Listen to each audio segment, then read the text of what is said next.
ইতিমধ্যে নিশ্চয়ই আপনারা অবগত হয়েছেন যে টেট সার্টিফিকেট এর লাইফ টাইম ভ্যালিডিটিকরণের কাজ চলছে। গাড়ি জার্নির ধকল শেষে আমরাও পৌঁছলাম একটি জনসমাবেশে।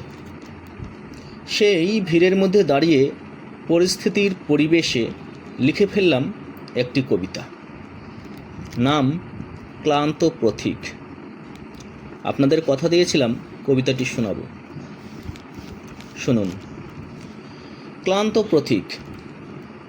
চেনা শহরের জানা গলির ওপাশটাতে একটি ভগ্নদশা জীর্ণ বিল্ডিংয়ের কোণে চোখে পড়ল নাম পরিচয়হীন এক ঝাঁক নক্ষত্র। বৃষ্টি স্নাত তপ্ত দুপুরের রোদ মাথার উপর। মর্তের মাটি তৃণ দলিত মথিত করে দাঁড়িয়েছে হাজার হাজার সভ্য নম্র সমাজের প্রতিনিধিরা। মিছিল কিংবা মিটিং নয়, নীরব জনসমাবেশ। নেই কোনো দাবি, নেই কোনো স্লোগান। ও কিসের ভিড়? জানলাম ওরা সব অসহায় ডিগ্রিধারী। আইনের ফরমান জারি হয়েছে, সে রক্তচক্ষু। পিঠ বাঁচাতে এসএসসি কুম্ভকর্ণের নিদ্রাভঙ্গ হয়েছে।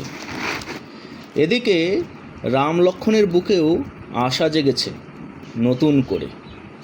টেট যুদ্ধে জয়লাভকারী যোদ্ধাদের উৎসাহ দিতে তৎপর হনুমান বাহিনী। দেওয়া হবে সারা জীবনের জন্য বৈধ শংসাপত্র। চলছে আবেদন গ্রহণ, এই ভিড় তারই।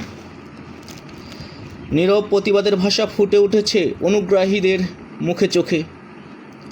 কারো মুখে হাসি, কারো মুখে তাচ্ছিল্য। কেউ বা করুণ, কেউ হতাশ গম্ভীর। অধিকাংশ বিগত যৌবন ক্লান্ত পথিক। তবু জীবন জঞ্জালে হতাশাগ্রস্ত অন্ধকার পথে জোনাকির আলো তুলে এগিয়ে চলেছে তারা।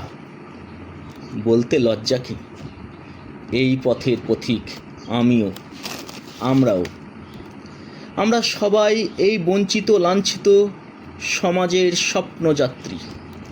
এই লজ্জা আমাদের নয় বন্ধু, যারা আমাদের গুহার অন্ধকারে ঠেলে দিতে চায়, এই লজ্জা তাদেরও।